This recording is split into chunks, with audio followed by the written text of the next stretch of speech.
gasoline. Got a little bit of gasoline. Got a little bit of gasoline. Yeah, you make me want to pour another shot now, bitch. God damn it. What'd you Hey, say? shot I got. They just rehashed 2020. I'm gonna pour a shout out. We'll pour a shout out. This is to everybody who made it and those people who didn't. God damn it, I done moved on. Salute. This is for our season. This is for the Eagle season. 2021 is here. Fuck the Eagle. Yes, sir. It was Damn, such harsh language. being that this is our NFL pod, my team's been through a long fucking year. Oh, it's been long. It went from bleak, it went from atrocious, but the silver lining is here. Everything worked according to the tank plan. Almost. We didn't get the number one, but more importantly, the coach is gone. We got a new direction. We got a bunch of draft picks. We got a bunch of money at the fucking table. Happy as fuck. We're going to go get a new coach. Justin Fields is about to do his thing. That number 2 pick is about to be fired. Woo! You about to roll snake eyes. You about to roll snake eyes, man. We balling, son. I'm fucking riding high into the end of this year, brother. It's going to be amazing. Draft. I don't feel as excited as Vic. I've seen from a losing team's the happiest 2 winning nigga I've ever met. I don't feel so excited. happy about 2 You know what? You know why? Because let me tell you, when you have the opportunity to addition by distraction, when you already know by getting rid of something, you're already going to be 3-4 games better. It's the future, baby. The future is bright for this Jets team. I might have been bright. Right. I don't feel excited as Vic feeling. I'm just glad the season is over. That shit was torture. No, you is. That shit was torture for real. I'm just glad it's over. I'm looking forward to watching some good football in the playoffs. That's all I got. That shit was hard to watch. No, listen, seriously, before we move on, I just want to say, the Cowboys had 6 wins. The Eagles had 4 wins. The Jets had 2. You know the Kansas City Chiefs had more wins than all y'all fucking teams combined. Nobody gives a fuck about all of them. We said that shit earlier in the season. So what? So what? Ain't breaking news. That is pitiful. I just want to say that is pitiful. And I'm ashamed to share this panel. You better be ashamed. You better just focus on what y'all doing in the playoffs. Hey, yo, Chris. Mute his ass. Mute his ass. Just end the call. Mute his ass. Just call. And look, and before Eric started gloating, Leon started going on her cowgirl sorrows and cries, let me introduce this motherfucking podcast. You with Dion the MVP. You with Hollywood Vic. You with Chief Rocker, a.k.a. Eric, a.k.a. Booty, a.k.a. Reverend No Good, a.k.a. gonna lose in the Super Bowl. And you with myself, Chris G. And this is the NFL edition of the Arrogant Underdogs podcast. I already know what's the deal with most of y'all, so how y'all doing out there? How the audience doing, man? I already know how Vic is happy. Eric is just egotistical. It's over. Yeah, he feeling himself over there. I'm just happy the season is over. It was just too. It was too emotional. The roller coaster ride emotionally was just too much. It was rough. Like Dak getting hurt. The whole offensive line got hurt. I just couldn't take it. I couldn't take it. So that was beautiful. That was the good part about this season. Beautiful. It wasn't beautiful. I ain't gonna lie. I still had hope up until Zach Martin got hurt. When Zach Martin got hurt, I knew we were done. We were done. That's all we had. At that point, we had a whole bunch of third-string linemen. I knew there was no hope after that. I knew you were done when you didn't get the Dak deal done. That's what I knew you were done. I knew something was gonna happen. I didn't know what it was. Damn it, I knew it was going to happen. Damn Cowboys.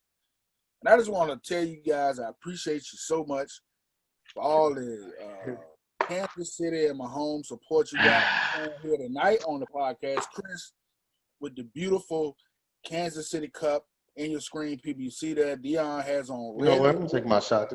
And we have special. This is Patrick Mahomes' little brother underneath here, Victor Medina. As you see, got the head backwards with the headphones, just like Mahomes do. So I'm just glad to see all this support for Kansas City. You know, I'm just happy. So thank you. I just want Doug to be fired.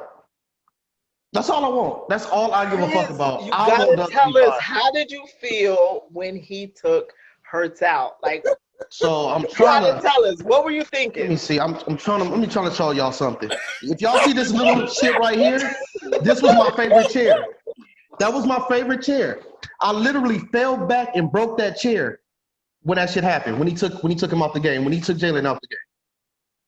You know, But did you feel like y'all didn't have a chance? Like, what were you thinking? we were about to win the game.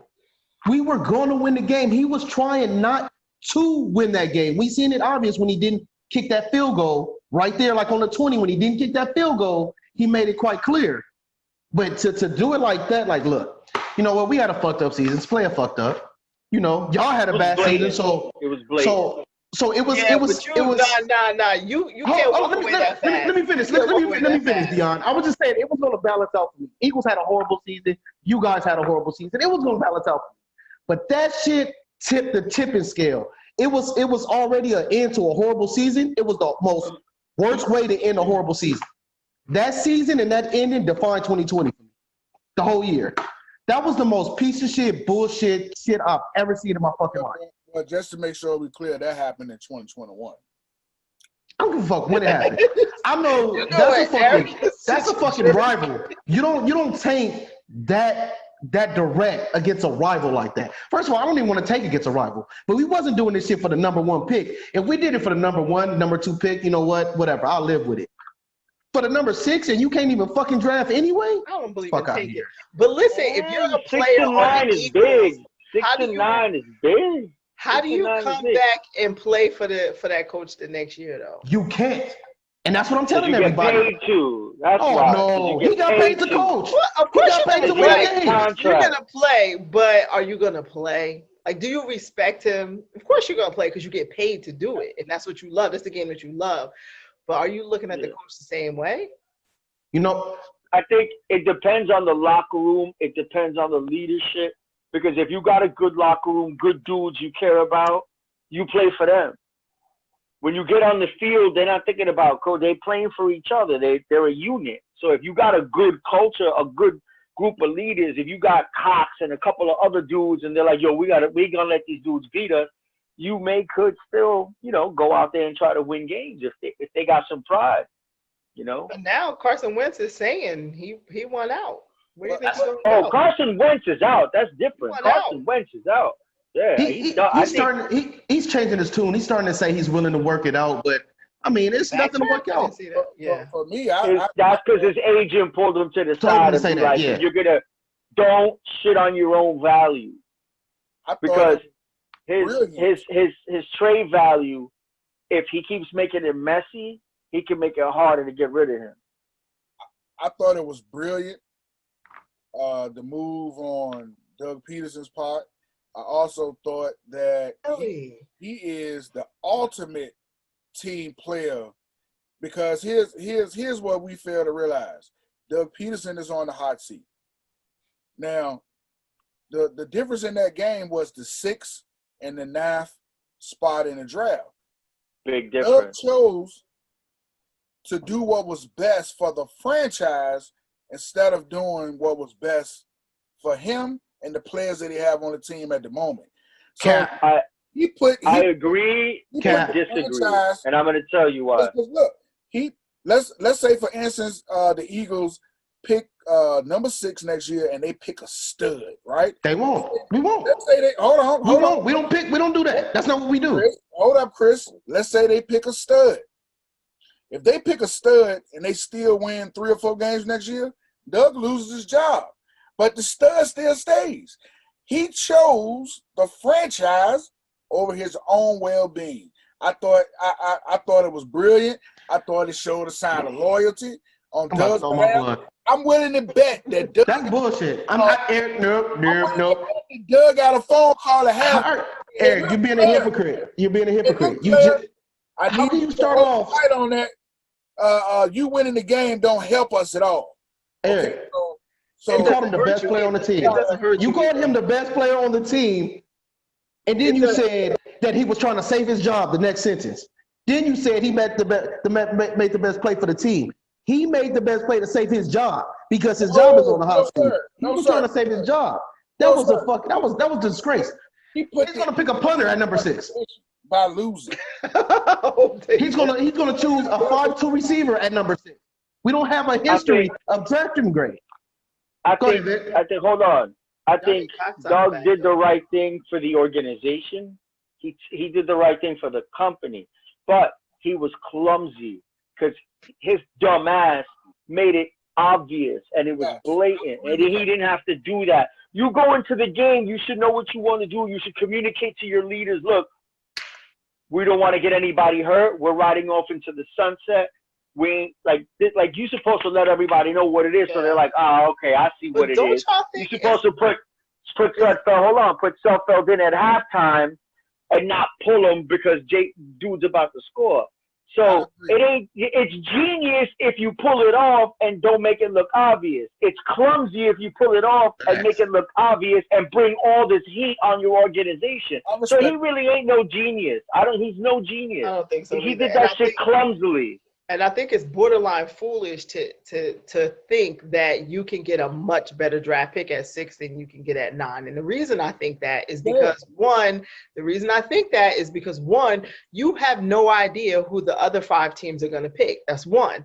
And then 2, you have no idea who 10 through 32 are, how they're going to move around to get who they want. So whether you're at 6 or whether you're at 6 or whether you're at 9, you're still at the beck and call of the other teams.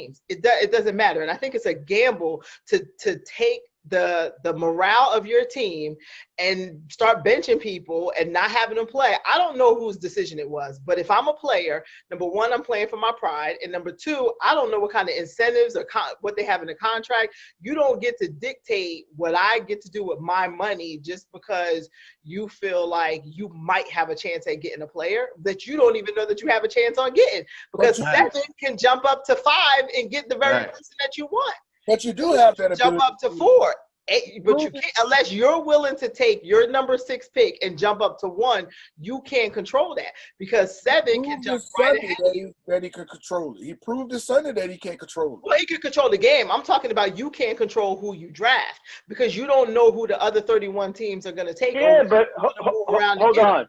But if you have your eye on your top 2 players at a position, you could guarantee you're going to get one of those at 6. So you can. You can also possibly get those same players at 9. But here's the thing: what are the odds? The odds jump up 30%. Let me finish. You could also lose both of those players at 6. You could also lose them because you don't know who's going to jump up. Not if you know who you want. Wait, hold on.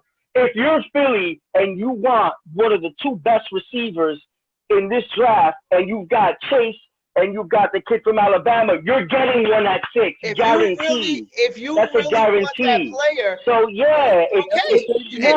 if you really want the player, you could potentially get him at 9 too, because you don't know who's gonna take. You don't know. You don't know so that. The point is, why would you put your team? But time out, Dion. Let me tell you why that's flawed. Because no team makes a trade without using that trade to see if they can get something greater. So even if a team was to try to jump over Philly to get the pick, Philly still has the ability to counter that and say, well, they're going to do that? Well, this is what we can offer also. Okay. So y'all using good logic. Y'all using good logic. But again, you have to be able to work with the team. If number 10 is willing to trade with the Jags, you don't have a say in that. You have zero say in that. And so hold on. And what my point is, you did all of this for something that you can't definitely do. You can't definitely get what you want. About odds. No, because you can have. Hold on a second. It's about odds and it's about talent. So if their top 3 players on the board, right? If they say at 6 we're guaranteed one of these 3 and we'll be in a great position, then lose the game. At 9, we're not sure we'll get that guy. That's what you didn't hear me say. You're not guaranteed it at 6 because you still have 20 some odd teams behind you that have the ability to come up and get the players. And I'm disagreeing with you. But hold on. But I'm saying if we got 3 top players on the board, our 3 top players that are non-quarterbacks is when I get into quarterback. I agree. I'm not disagreeing. But are you speaking as a so you're not hearing what I'm saying because you keep cutting me off. But what I'm saying is I agree with that. I agree that it is the odds. I agree. But at the end of the day, you just made a decision in January for something that you can't guarantee in April. You have to play the odds. You have to hope the player is still going to be there. You have to hope the 20 teams behind you don't also want the same player. You have to hope that the 5 teams ahead of you also don't want 1 or 2 of those players. So now you're stuck with the 3rd player that you may be happy with, but you don't necessarily guarantee that you're going to get exactly who you want. What are the odds that 3 teams are going to trade up to get your guy? It's not always about trading up. If you want, right now you have 2 teams that need that are likely to take a quarterback in the 1 and 2 position. If right now the Jags pop up and they take an offensive lineman, that will change everybody's board behind them. Everybody. It will literally change everything. So now you think as a Jets GM, if the Jags take an offensive lineman or if the Jags take a running back or something, you really think the Jets who had these 2 players on their board, they're going to look and go, oh shit, we were expecting them to take Trevor Lawrence. Fuck Justin Fields. I'm taking him. So Jets ain't taking a wide receiver. It's just an example. The number 1 team ain't taking a wide receiver. The Bengals ain't taking a wide receiver. I think you're guaranteed the top 2 wide receivers. You can't guarantee. You can't guarantee that. You can't guarantee that. My point. I will bet you 2 money, and I'll pick 3 players the Eagles want, and I will guarantee y'all. You're missing what I'm saying because I didn't say. I'm missing. I disagree with it. I'm not missing that they're taking a wide receiver. That's far from what I'm saying. All I'm simply saying is whomever everybody's expecting them to take. If they jump out the bag and they don't take them. So my point is you made a gamble in January for something that you just don't know that they're definitely going to do. Damn right, because what are you gambling? You're out of the playoffs. It's a meaningless game. What? This is what you don't understand. This is what you don't. Hold on. Let me correct these two non. Y'all don't know about the Eagles. This is the problem. This is the problem. Y'all are banking on Howie and Doug drafting well. Y'all saying you guys are supposed to draft these 2 top receivers. That's not what the Eagles do. You think the Eagles are going to draft 2 top receivers and they're going to draft the fucking 4th at number 6. I understand that, but no, you don't. You don't. That's why the draft pick did not matter from 6 to 9, from 9 to 6 or 6 to 9. Watch this. Now it doesn't matter. I think Cox was an amazing pick. Listen to this. We're almost certain that 2 quarterbacks will probably go 1 and 2, more than likely, right? More than likely. Most people will agree to that. So by picking at the 6th spot, the Eagles have just guaranteed that they're going to pick one of the 5 best players outside of quarterback. Guaranteed. Ironclad. Okay. So saying that means that you don't understand what I said.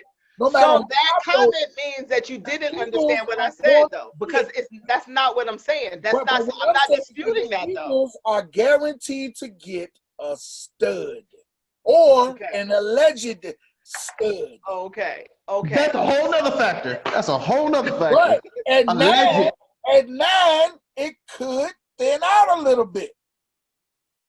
It was worth losing the game. Absolutely. Losing the game. Until we drafted another JJ at number 6. And I'm sitting here looking stupid. Yes, he did it poorly. He probably should have started. He don't understand. He don't understand how the Eagles draft. He just don't get it. No, it's just that's irrelevant, Chris.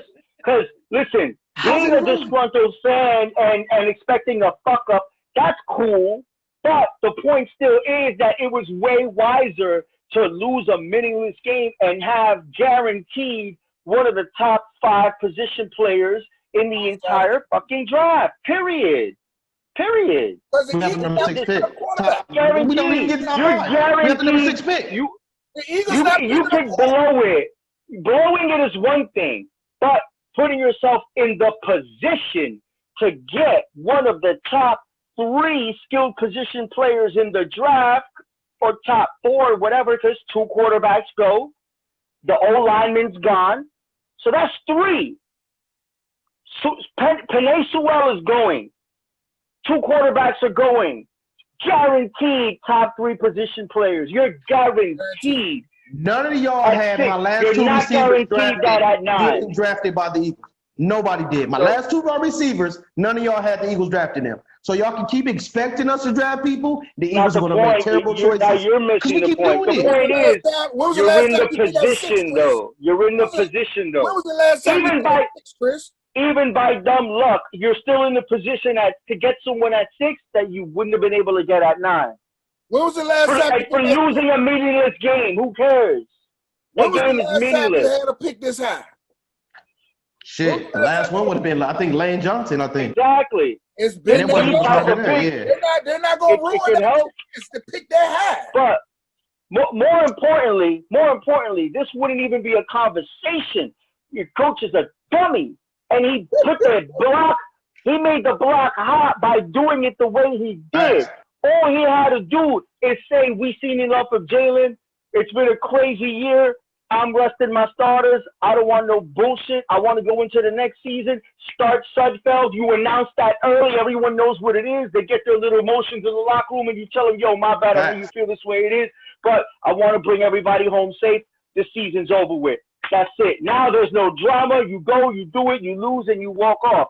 He made it worse for himself and his team. That's fact. He's the reason that all this dumb shit is drama now. It's because of the way he did it. He did what he was supposed to do, but it was executed poorly. I agree with that. Poorly executed, brought a bunch of heat upon himself and the organization. Still doing the right thing, but he did it the wrong way. All right, let's pick some games. They needed a Mike Williams on there, a Greg Williams on the team. Well, the team was in shambles. Now, Doug, you broke the team. So fuck you, Doug. Go ahead, Dion. Sorry, I had to get that out the way. I'm sorry. They cutting all them bombs anyway. Hey, what'd you say, Eric? I said they cutting all them bombs anyway. Made Ertz cry, man. Shit. They gonna get rid of Ertz ass too. They gonna read. That's why he was crying. You gonna get me emotional. Let's talk about something else. God damn it. He was crying. Rehaul that. He was crying. He was crying at his press conference. He was boo-hooing. Yeah, he did the whole Philly is a lovely city, blah blah blah blah blah. He ain't coming back. He's not coming back. We got room for you, Kansas City, Ertz. We'll see you next season. All right, yeah, what you saying? We can Dallas too. But listen, all right, let's pick some games. Playoffs start this weekend.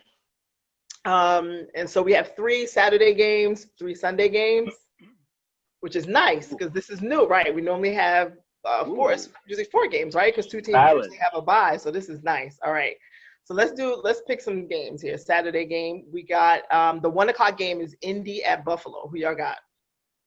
Buffalo. I got Buffalo. Yeah, y'all know Buffalo is the team that I figured was going to do some things this year. I think they're the new Kansas City this year. Wow. Buffalo. Wow. I cannot pick Buffalo because if the glove doesn't fit. So you're going with Indy. OJ. You think the Philip ghost of OJ is about to haunt. The ghost of OJ is about to haunt the Buffalo Bills. And the Indianapolis Colts will win the game by a 3-point margin because Buffalo cannot stop the run. That's going to be a problem for them. They're going to get after the quarterback. I expect a close game, but I expect a field goal to end it, and Indianapolis will move on to the next round. That's my point. Bills Mafia is one of the few fan bases that I have a ton of respect for. And if there's one fan base that deserves a win, I'm gonna go with them. Rarely my best friends are Bills Mafia, so that deserves it wins it. Very rarely do the team that deserves it wins. No, that's fucked up. All right. The second game on Saturday is LA Rams at Seattle. I got Seattle. Seattle. All right. Rams. I got the Rams. Woo! Really? Even with the backup quarterback? I got the Rams. Do it. Ain't Goff playing? No, Goff had thumb surgery. I got the Rams. Upset special. I got the Rams. The Jets need the highest pick. We get their first round pick. They gotta lose. They gotta They gotta get him. He Get hoping. him out of here. He hoping. Get him out of Seattle here. winning though. Let me Seattle tell you what's winning. gonna He happen. hoping. Donald is gonna have a rare game. 4 sacks on Russell Wilson. He's gonna be running for his life. My man, Spicy, the DB, is gonna shut down homie.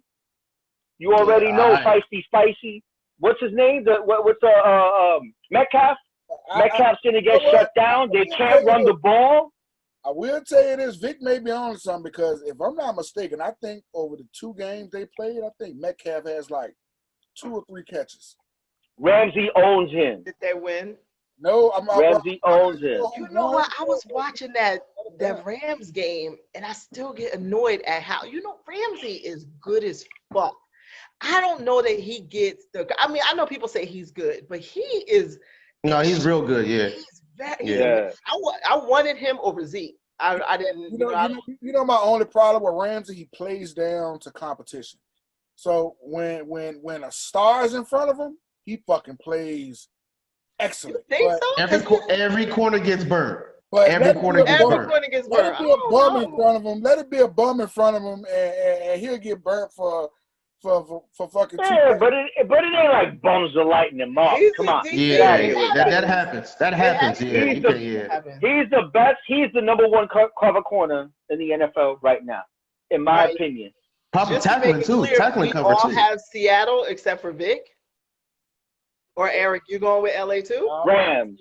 But I do respect Vic's pick. I got an asterisk beside it, but I'm a roll. That D line is gonna chase Russ. They can't run the ball. Beside no goddamn pick. Watch. I'm just saying. I mean, maybe. I'm rolling with Seattle. Rams run for 200 yards on them. That's how they win. Surprise me though, Chris. It wouldn't surprise me. Is what I'm saying.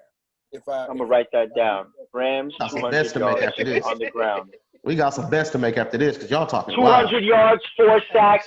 Right, you heard it here first. 4 sacks? You think Donald? 4 sacks. Donald or the line period? Nah, Donald 2 sacks. Actually, 5 sacks. My bad.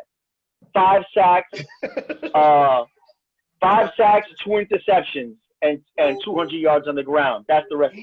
Damn. That's that tequila. He picked the game, but he went all out. Yeah, that's that tequila right there. All right, the last Sunday night game is Tampa Bay at Washington. Come on, the GOAT. I'm going Tampa Bay. The GOAT. I feel like a lot of people want Washington to win, but I'm going Tampa Bay. Listen, I want Washington to win. My lady's a Redskins fan. I gotta sit here and watch I've watched every Redskins game with her all year. It's the reason why I know they ain't gonna win. Hey, it's the Washington football team, Vic. They couldn't move the ball. Listen to me. They couldn't move the ball against an Eagles team that didn't want to win. They got quarterback issues. Smith can't throw the ball down the field. Tampa's front 7 is about that life. Their weakness is the DBs on the deep ball, and that's Smith's weakness. They can't throw deep. This is what kills me. It's like 4 podcasts where you were sitting here raving about the fucking the Washington football team. You was raving about Alex Smith, but now all of a sudden you can't throw. Yeah, now all of a sudden, it's one thing to say that you can. We were talking about winning your shitty division. Exactly. We were talking about winning your shitty division. The NFC East. Now we're talking about the playoffs. Y'all was saying they were sneaky good and all that stuff. They have a No. I can tell you exactly what I said. I said their defense is a lot better than he's wrong. Expect, and a lot of people realize. No, I know he's wrong. You was big enough. Alex Smith. Now he can't throw. Now he can't throw back. Come on, man. No, because what you want to do is remove context, and you can't just willingly just remove context. The context was winning the division. They won the division. Now we're talking about getting out there. Okay. But I will say this. I think Tampa Bay is going to win. But I think that if they get enough pressure on Tom Brady, I really believe that they may be able to slow him down. And if Alex Smith can score 21, 27 points. 27. They might be able to win. So they need 30. They need 30 easily. Yo, Brady's hot. You see what they've been doing the last 2-3 weeks? Are you crazy? They can get to Brady. I am picking the WFT. I'm gonna tell you why. For one, Washington has a history of playing poorly, then playing well. Playing poorly, then playing well. That's why they're usually floating around 500 most of the time. Alex Smith also is a quarterback who doesn't really put together good games back to back. So I expect him to play a little bit better because he was playing injured inside of that game. Here's the other thing. Tom Brady has traditionally struggled with strong defensive linemen and pass rushes. So with the pass rush between Moses, Kerrigan, and my main man, Young, this could get ugly for Tom Brady. So if they can get to him, how many points do you think they need to win? 17 to 20. That's what I think. Well, I think if y'all listening, do y'all see what I gotta deal with? Do y'all guys see what I gotta deal with? The caveat again is context. Again, y'all missing context because the caveat is if that defensive line can get to Brady, I don't think they need more than 21, 27 points to beat them. How many wins Washington got? 6, right? 6. How many rings Brady got? 7. You said are y'all really gonna be rings? Are y'all really gonna be that disrespectful to even say that Washington, a 6-win team, can go in and beat the GOAT Brady? I don't necessarily because I don't think the playoffs. They will be coming to Washington to play. Yeah, you know what? Even if I don't give a damn where they play. They can play in Disneyland. And I believe I've said this on here because I really feel like this. When you get into the playoffs, I think that all the records go back to 0-0. And I think that, like I said, if they can get pressure on Brady and slow him down, I don't think you need more than 21, 3 touchdowns and a few field goals. Here's what y'all forgetting though. Tampa could run. They got some running backs. That kid Jones could run the rock. Washington has got a banged up Gibson with his toe hurt, and he ain't even healthy. And the rest of the dudes are bums. Barber's a bum. We had to double take. We had to double take to lose to the Washington football team. We had to double. I don't know if you ever seen a double take. We actually did a triple take. We actually did a triple take within that game. Okay, Chris, can we settle this really quick? I believe Jalen Hurts was doing really well, but that doesn't. You still had a 50-50 shot to win. That doesn't mean that it was a definite win. Let's be very clear. It was a triple take. You still had to go down the field, and you still had to score. Yeah. Let me put you on a little secret. Because he was doing good doesn't mean you were going to win for sure. And I don't want to get back to this subject, but let me just drop a little secret to you right quick that a lot of people don't know. When they scored at the end, right before halftime, when Washington scored, do you know that Doug put a wide receiver in as cornerback? No, I missed that. Triple tanking. And any team that barely beat a team that triple tanked at 6 wins is not going to beat Brady, Antonio Brown. It's not going to happen. They have weapons. Mike Evans. I mean, come on. Mike Evans, they got. I tell you what, Chris. One thing about playoff football is Gronk is balling. Gronk is back, man. Gronk got me hyped. Gronk is balling, man. All you're trying to do is make it to the next week. I fully expect a special teams play to represent this game. You go ahead and think that Ninja Turtle is going to go beat Thanos. Go ahead and think that. You talk that bullshit if you want to, but we talking about Washington versus Thanos. All right, let's pick this up. I don't see it happening. No, I'm just saying I don't see it happening. It's too many. Washington's really banged up. Alex Smith ain't healthy. Rivera's talking about rotating the QBs. It's just messy. Oh yeah. Yeah. Nah, bruh. All right, let's pick the Sunday games. The very first game Sunday is Baltimore at Tennessee. Ooh. I got Tennessee. Who y'all got?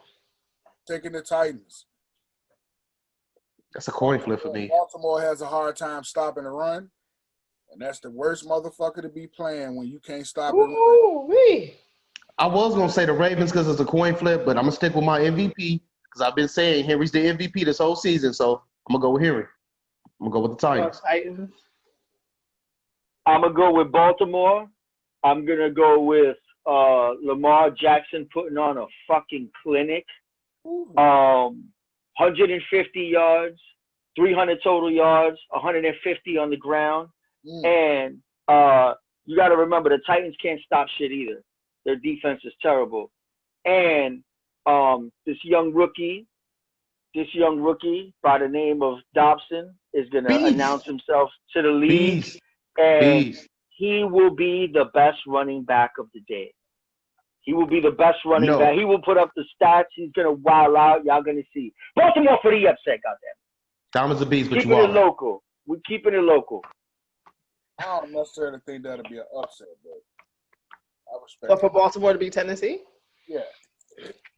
No, I don't think either way. That's not. No, I'm it's not. gonna keep it real with you. A lot of people don't have Baltimore. A lot there's Yeah, I think most they people got Tennessee. bad energy going into the playoffs. They're 3.5 point dogs. Yeah. All right, second game is Chicago at New Orleans. New Orleans. Oh, wait a minute. What's up? Titans are the dogs. Yeah, Baltimore. I was Titans- gonna say they're home. They won the division, I would think. Baltimore's the favorite by 3. Yeah, I got Baltimore's Baltimore. the favorite? That's Baltimore's surprising because they're Tennessee won the division and they're home. It's not really surprising. They got the surprising league's to me. last MVP on their team, Yeah. and It's surprising to me.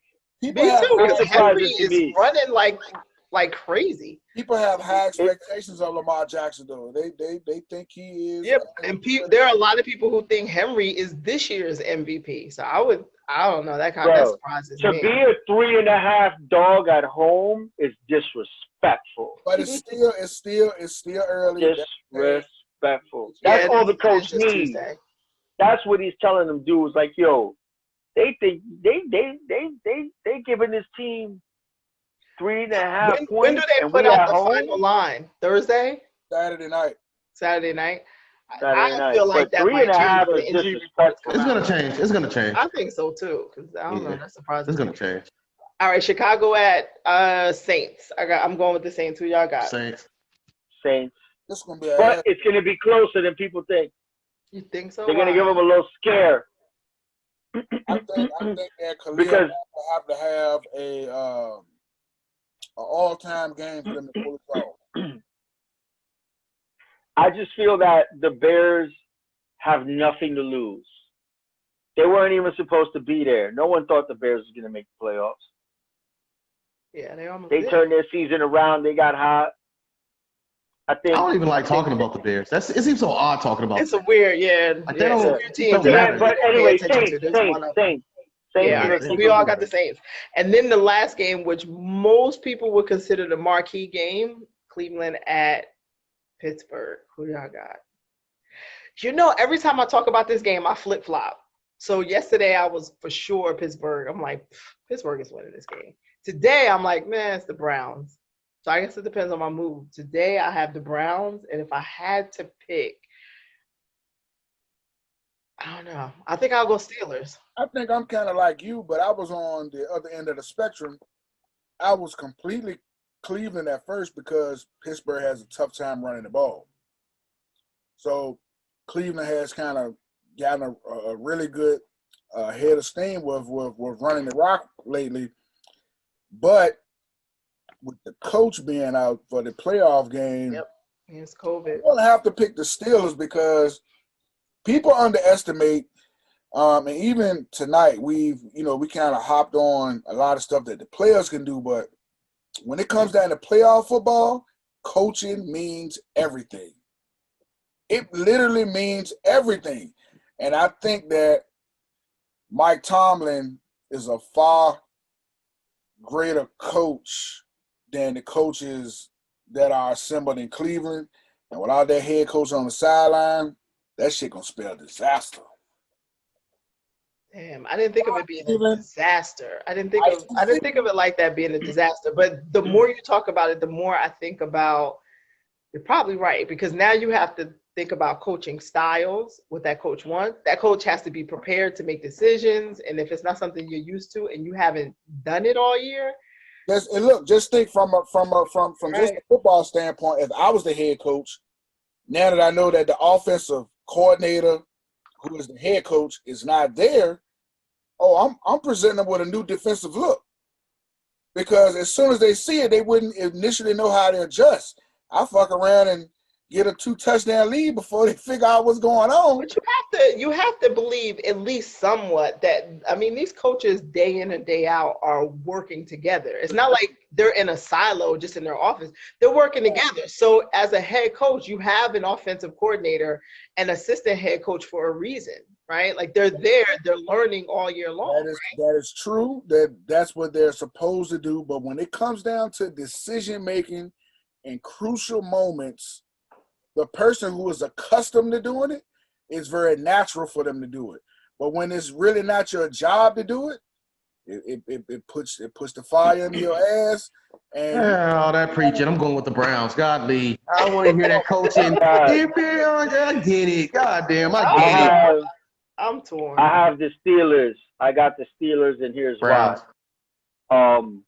The Steelers in a game that they didn't really need to win and didn't want to win, and in a game that the Browns had to make the playoffs, the Browns won by 2 points without Big Ben. Yeah, you're right. Mason Rudolph lit him up for 315 yards and 2 touchdowns. Bottom line, the Browns defense is trash, and they're going to lose this game. It's that simple. Mason Rudolph was also playing his heart out. I mean, he was playing hard as fuck. Yeah, he got history against that team. He got history against that team. My whole point is that he walked them down the field. And they'll have a better chance with him than Big Ben. Yeah. And they're gonna have Big Ben. They're gonna be at home. Big Ben is rested. He's still They're injured. gonna get lit the fuck up. They're gonna get lit the fuck up, in my opinion. They're gonna get lit up. Browns by 3. What'd you say, Browns by 3? By 3. I was on that train earlier, Chris, but with the coach being gone, I just think that Mike Tomlin. Do it for the coach. Do it for the coach. Tomlin gonna present them with something that they haven't seen. It's gonna give them a quick advantage. Yeah, he gonna trip one of them motherfuckers on the sideline. That's fucked up. Sweet delay. All right, so out of all of the teams that you think are gonna win, who do you think is like the favorite that's just not gonna cut it? Like who do we feel like should cut it but won't? Again, who's getting bounced? Who's I getting bounced say the Bills, right? I honestly believe that Washington is going to beat Tampa. I know. No, you don't. You don't believe that. You don't believe that. Listen, and deep down inside, I know it's wrong to say this. I just got that feeling. It's just a feeling. I just got that feeling. Tom Brady hates playing great defensive lines. Doesn't work. What's the name of that feeling you smoking? Pass that shit. Man, pass that shit right now. But yeah, shit. I don't think it's gonna be the Bills. I think New Orleans. I'll take New Orleans. Maybe Chicago.